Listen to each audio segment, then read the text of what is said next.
রাজধানীর বাজারে মাছ ও মাংসের মূল্যবৃদ্ধি যেন থামছেই না। প্রতিদিনের বাজারে গিয়ে সাধারণ ও খেটে খাওয়া মানুষ পড়ছেন চরম বিপাকে। বিশেষ করে নিম্ন ও মধ্যবিত্ত শ্রেণীর ক্রেতাদের জন্য এই পরিস্থিতি হয়ে উঠেছে অসহনীয়।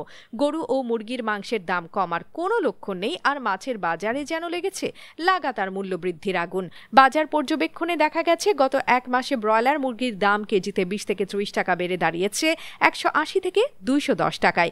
সোনালী মুরগি বিক্রি হচ্ছে 290 থেকে 320 টাকায়, আর দেশি মুরগির দাম ছাড়িয়েছে 650 টাকা। মাছের ক্ষেত্রেও একই চিত্র, প্রায় সব ধরনের মাছের দাম বেড়েছে ধারাবাহিকভাবে। অন্যদিকে গরু ও খাসির মাংসের দাম গত এক মাসে অপরিবর্তিত থাকলেও তা সাধারণ মানুষের ক্রয় ক্ষমতার অনেক বাইরে। গরুর মাংস বিক্রি হচ্ছে 750 থেকে 760 টাকায়, আর খাসির মাংসের দাম 1100 থেকে 1150 টাকা প্রতি কেজি।